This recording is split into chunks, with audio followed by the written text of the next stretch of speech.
Peace, love, liberty, radio. And the walls come crashing down as the war at home reaches your town.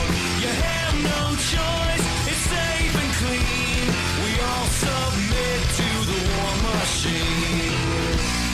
You know, I had a conversation online yesterday where I mentioned that I want to dissolve the United States of America. I want the criminals in the District of Columbia to no longer claim authority over anyone in the United States. I want the U.S. federal government to go away. And somebody said, well, I don't support that because I'm not an anarchist. And I said, one need not be an anarchist to advocate dissolving the U.S. federal government, absent the criminals in D.C. claiming authority over you.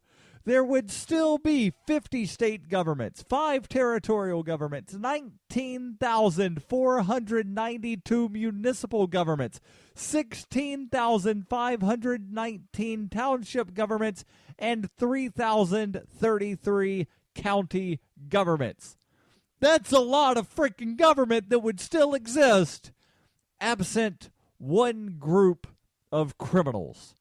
And, well, there are some people that are trying to do something about that.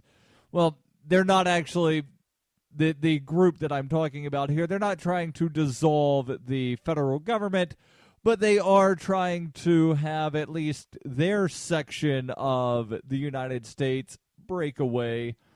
And they're doing something other than just talking about it. They're doing something other than having rallies and running political candidates. And they're doing something other than claiming to be the legitimate government of this certain geographic entity. And if you're not sure what I'm talking about with people claiming to be legitimate governments of certain entities, there's a group down in Texas that claims to be the Republic of Texas. There's a group out in Hawaii that claims to be the Kingdom of Hawaii. And whether or not they are actually acting as if they're the governments, and whether or not, they have any, legitimate, quote-unquote, legitimate claim to be who they say they are, there's a group in Texas that is actually trying to use ballot initiative, which is something that does not exist here in New Hampshire. Sadly, it does not exist in New Hampshire. But the people in Texas, the Texas Nationalist Movement, well, they sent people to 31 cities across the state of Texas over the weekend, trying to gather 75,000 signatures they say are needed to get the question of state secession from the U.S. on the primary ballot next spring. Texas, as you may recall, is one of only 2 states that were internationally recognized as a sovereign nation before becoming a state. The other, not California, no, Hawaii. Hawaii was an independent country with their own monarch until the U.S. government overthrew said monarch, set up a republic, and then overthrew said republic and annexed Hawaii as a territory. And they, being the U.S. government, has been oppressing the Hawaiian people ever since. Texas was an independent country. Remember the Alamo? No, I'm not saying the statement. I'm asking you the question. Remember the Alamo, where we're told, this was America being America because America and Sam Houston and David Bowie and Davy Crockett were America all in Alamo. Well, no, the Battle of the Alamo was not between the U.S. government and the Mexican government. That was between Texas secessionists and the Mexican government, because Texas at the time was part of Mexico. They were trying to break away. Remember, the Alamo became a rallying cry for the Texas secessionists as they were fighting for independence from Mexico. So the story here from Reuters continues. It says, although legal experts said it would be unconstitutional for Texas to break away via a primary vote, there is still a spirit of Texas independence among many in the Lone Star State. Texas Nationalist Movement President Daniel Miller told Reuters, "What we are seeing over and over is this complete disconnect between the people of Texas, what they want, and what is going on in Washington, D.C. The people of Texas don't have anything against the United States," he says. "They are just tired of being governed by bureaucrats we did not elect, pushing programs we don't want." He compared Texas to Scotland, which narrowly defeated a proposal to secede from the United Kingdom last year. And he also compared it with Catalonia, which is pushing to hold a vote on independence from Spain this year. Miller added, "We are living in the era of the right of political self-determination." I'm not sure exactly what he means there, of the era of the right of political self-determination, but I'm a huge advocate of self-determination. I think that everyone should have the level of government that they want. So, for instance, we've got an election coming up in about 15 months where a new president will be elected, and I think that there's a large number of people that really want Bernie Sanders to be their president. There's a large number of people that really want Hillary to be their president. There's a large number of people that want Donald Trump to be their president. And I could say the same for pretty much all of the candidates running for president. And what I think is that everybody that wants whomever as their president, they should have that person as their president. Meaning that if you want Darryl W. Perry as your president, you should have Darryl W. Perry as your president, and I will govern as little as possible because I don't think that people need to be governed. People are smart enough, even though, yes, I know that there's a bunch of really stupid people, but people as a whole are smart enough to decide what is best for themselves.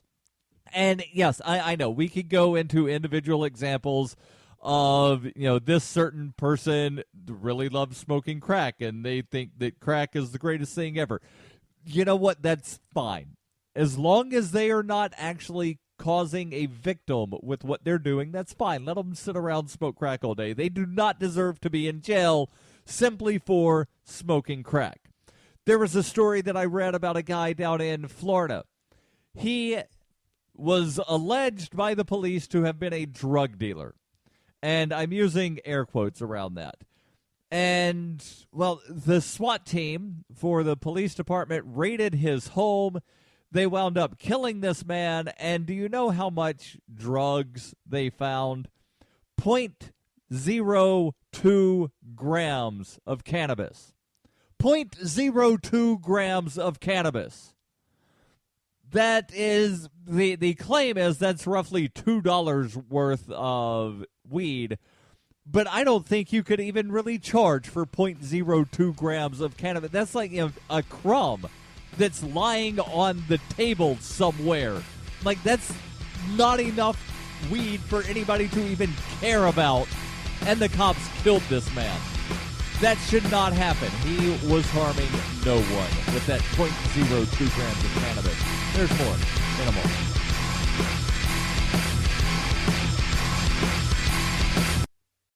When her plush and comfy life suddenly and unexpectedly fell apart, Brooke and her dog Cloud set out to defy the odds. If this is a man's world, as they say, living on the streets is no place for a young woman. One day she awoke in the redwood forest and realized she had become a hobo, and would ultimately come to know exactly what it means to survive. How to Be a Hobo by Brooke Willett is available from Amazon.com and all major bookstores.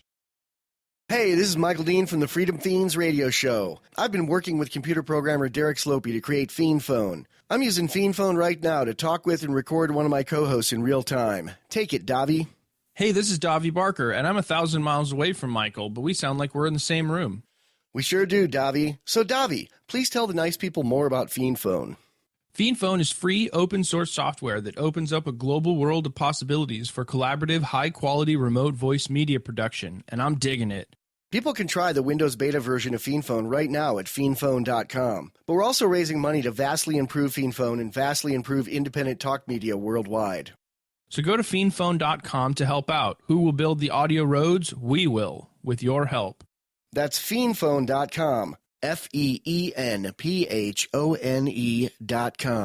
Foxtrot, Echo, November, phone.com.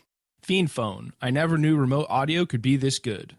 You're listening to Peace, Love, Liberty Radio with Darryl W. Perry.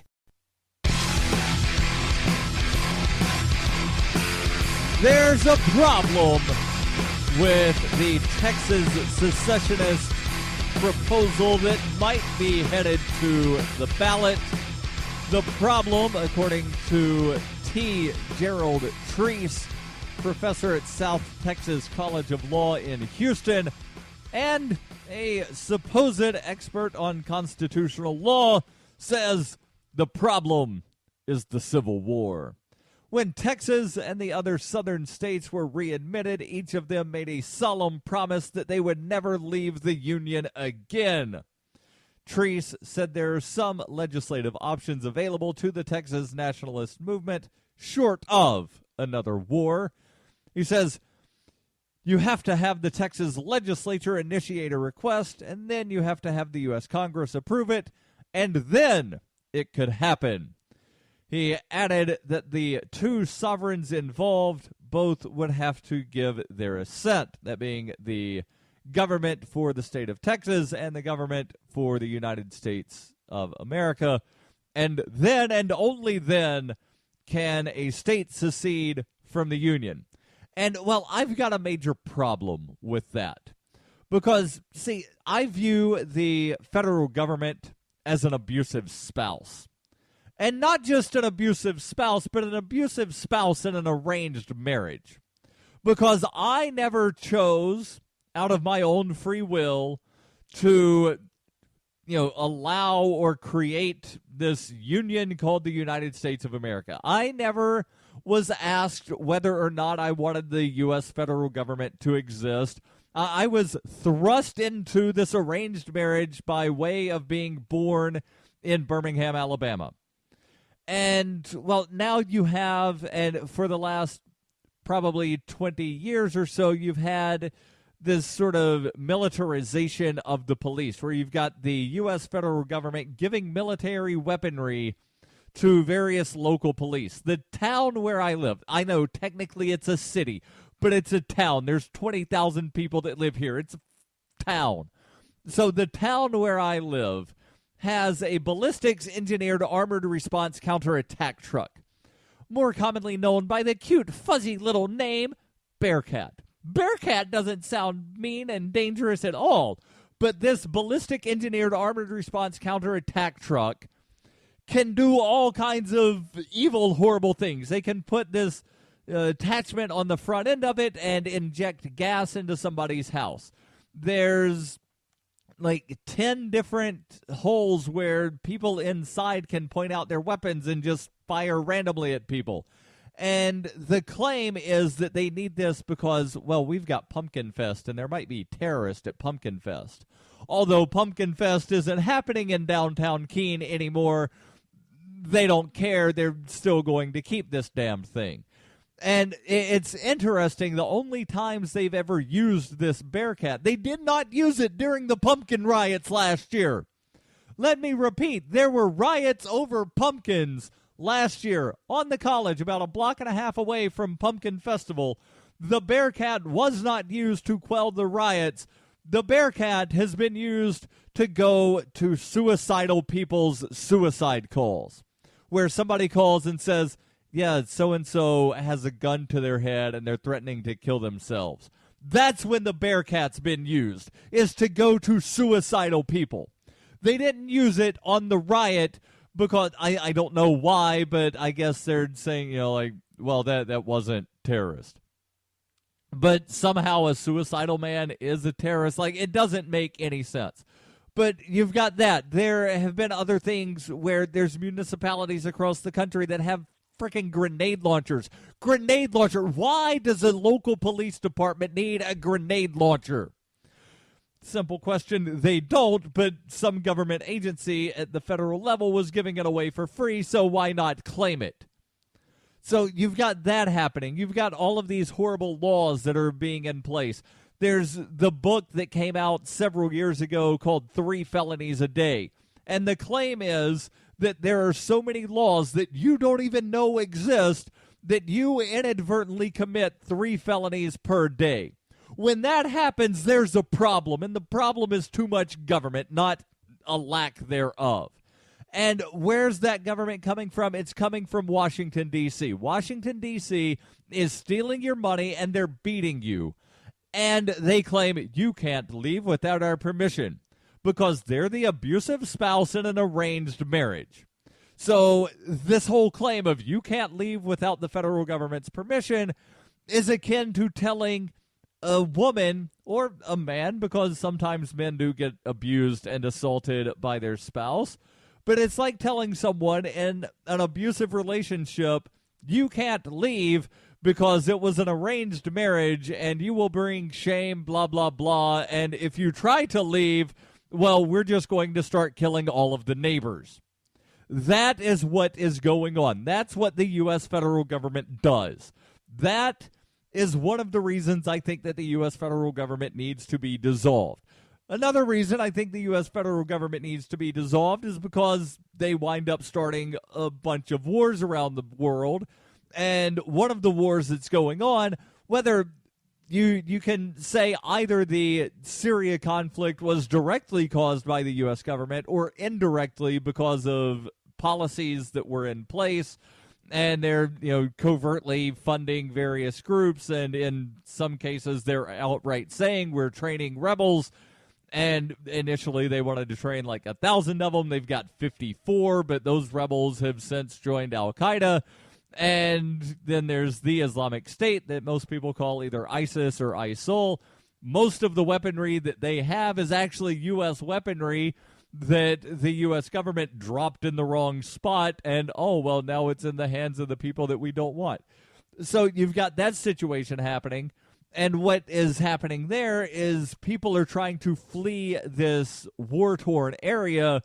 And, I don't know if you saw the story, but over the weekend in Europe, there were 71 people that were found in a refrigeration truck that had suffocated to death. Why were 71 people in a refrigeration truck? Why did they suffocate? And how the hell does this connect to Syria? Well, they were believed to be refugees from Syria. And, somebody forgot that they were in the refrigeration truck, never opened the thing up. They wound up dying. There have been, the claim is at least 2,500 immigrants fleeing to Europe have died since January. Those immigrants mostly coming from the war-torn Middle East, and that war is pretty much the result of American intervention in the Middle East for the last 50 years. Now, there are some people that will try to argue and say the U.S. hasn't been in the Middle East for 50 years. Yeah, they have. Remember 1959? I personally don't, because I wasn't alive then, but I've read about it and heard about it. In 1959, there was a U.S.-led coup that overthrew some dictator in the Middle East. Even before that, there were U.S.-led coups, some successful, some unsuccessful, and there have been U.S. overt operations in the Middle East since like the late 1940s. So yes, the Middle East, or the U.S. government has been involved in the Middle East for at least the last 50 years. So because of that, that's why you wind up having this Syria situation, and I'll talk a little bit more about that in just a moment on Peace, Love, Liberty Radio, online, FTPradio.com. Why do they hate us? Is libertarianism compatible with Islam? Davi Barker answers these questions and more in Voluntary Islam and Other Essays. He advances the voluntarist cause with analysis of the confluence of values between Islam and libertarianism, as well as contemporary movements from the Tea Party to the Arab Spring. Voluntary Islam by Davi Barker is available from Amazon.com and all major bookstores. Bitcoin Not Bombs is a launching pad for nonprofits and social entrepreneurs into the financial freedom of the Bitcoin economy. Bitcoin Not Bombs offers premium publicity campaigns designed to facilitate an organization's adoption of Bitcoin as a payment system. Bitcoin Not Bombs is fully committed to being the hub of the nonprofit sector of the Bitcoin economy, maximizing the potential cross-promotion of all our clients and commercial partners. To learn more, visit bitcoinnotbombs.com. You can support FPP Radio by shopping online. Whether you're looking for precious metals, bitcoins, or books, you'll find that and more at shop.fppradio.com. Every purchase you make from one of my affiliates, like Namecheap, ExpressCoin, and Amazon, at shop.fppradio.com helps fund FPP Radio. Or you can shop directly from FPP with Bitcoin in the Bitcoin store. That's shop.fppradio.com. You're listening to Peace, Love, Liberty Radio with Darryl W. Perry. Online at fppradio.com. So before I start talking a little bit more about Europe and Syria, and yes, I know Syria is not in Europe, but it's connected because of the immigrants fleeing from there, I want to make sure that I tell you about a place that you can go on the internet to find millions of products that you can purchase with Bitcoin. Bitcoin is free market money, and it's also an alternative to the fiat-centric world. If you like free market money and alternatives to the fiat-centric world, then you need to know about Spend-A-Bit. You need to add it to your online shopping arsenal. Spend-A-Bit is the search engine for things you can buy with Bitcoin. Spend-A-Bit aggregates millions of products from thousands of Bitcoin-enabled merchants. Keep your money in the free economy. Spend a bit. Use my affiliate link, spendabit.fppradio.com. And if you're a Bitcoin-accepting merchant, ask about their merchant suite so that you can reach even more customers. Spendabit.fppradio.com. That's spendabit.fppradio.com. Well, the people that are in charge of the various governments in Europe are going to be meeting in a couple of weeks.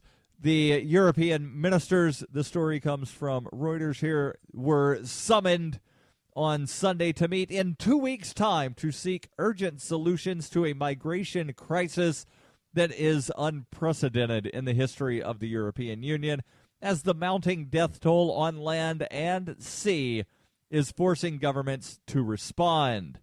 The president of Luxembourg, which currently holds the rotating EU presidency, called interior ministers from all 28 member states to an extraordinary meeting on September 14th, saying the situation of migration phenomena outside and inside the European Union has recently taken unprecedented proportions. Chancellor Angela Merkel from Germany earlier called on her EU neighbors to do more as Germany expects the number of asylum seekers that it receives to quadruple to about 800,000 in 2015. Now, think about that number for a moment, and the fact that that number is 4 times what it normally is. In the average year, Germany receives about 200,000 people seeking asylum, whether it's asylum from a war-torn country or political asylum of some sort. They're now going to be, they're estimating 800,000 people just to Germany seeking asylum. That is devastating to the place that they're leaving. Now, there's some people that really hate immigrants, right? And those people will say that immigrants wind up destroying the economy and the culture and everything else of the place that they move to. But think about what that mass migration does for the place where they left. And yes, I realize that Syria right now is a horrible place to be because there's so much war. And the war is driving people away, which means that there's not going to be any economy left after the war stops. So right now, the only thing that most people in Syria have going for them is, well, I get to go shoot people and I get paid to shoot guns. And they don't even really know what they're fighting for necessarily. They just know that they're being paid to go fight. So that is really the only economy that exists right now in Syria. And yes, I know that there's a little bit of other economy that's there. That's why I said for the most part. So German Chancellor Angela Merkel added, if Europe has solidarity, and we have shown solidarity towards others, then we need to show solidarity now. She told reporters in Berlin that everything must move quickly. Luxembourg said the meeting would focus on policies on sending some migrants home and measures to prevent human trafficking. 7 people died when their boat sank off Libya's coast on Sunday. That was the second fatal accident within a matter of days at sea. The Italian Coast Guard said some 1,600 migrants had been rescued in the Mediterranean and brought to Italy over the weekend. At least 2,500 migrants have died since January, most of them drowning in the Mediterranean after arduous journeys fleeing war, oppression, or poverty in Syria and other parts of the Middle East and Africa, and some from even further beyond. The horrors faced by migrants were brought to the heart of the European mainland on Friday when 71 bodies, including 3 children and an infant girl, were found in an abandoned refrigeration truck in Austria. It's believed that those 71 refugees came from either Syria or Afghanistan and had been packed into the truck with just 1 square meter of space per 5 people, according to police, after an initial forensics test indicated they had suffocated. Hungarian police arrested a 5th suspect, a Bulgarian citizen, in connection with the deaths. 3 Bulgarians and 1 Afghan had already been arrested. Criticism of Europe's disparate laws and approaches to dealing with asylum seekers has mounted. Some governments have refused to take in refugees altogether and resisted EU proposals to agree on a common plan. Others are toughening their asylum policies and border security, sometimes because of rising anti-immigration and nationalist sentiment. French Foreign Minister Laurent Fabius, I'm guessing that's how you pronounce that in France. It's spelled Laurent Fabius, but I'm guessing that's not how he pronounces it. So I'll just say the French Foreign Minister accused Eastern European states, notably Hungary, which is building a fence against migrants along its border, of a scandalous policy. Yes, Hungary is building a fence on its border to keep out migrants. Sound familiar? Sound like anything that any of the Republicans running for president are advocating doing here in the U.S.? And one of them even went so far as to not just say we need a fence on the southern border, but to say that the U.S. needs to build a fence along the Canadian border as well. And, well, you know, here's the thing about fences on borders. And yes, I know there's going to be some a-hole that says, good fences make good neighbors. Okay, but that doesn't really seem very inviting of, you know, like, hey, come over and have a beer sometime. Come to my barbecue. Oh, sorry, I can't come to your barbecue. You got this fence here. So, yeah, the claim good fences make good neighbors, it goes both ways to where, like, you know, any border that can keep you out can also keep you in, or keep them out can keep you in. The Berlin Wall is a perfect example of this, because most people will look at the Berlin Wall and say, look how horrible that was. It kept those poor people in Germany, in the East Germany, and blah, blah, blah. It was just absolutely horrible. Yeah, but the Berlin Wall was built to keep them out. It was built to protect the East German values of communism. It wasn't built to keep people from fleeing. It was built to keep people from coming in here. There's more on this article. It will be in the show notes. Don't forget, on Wednesdays, the Ask Me Anything. Send those questions to AMA@FPPradio.com.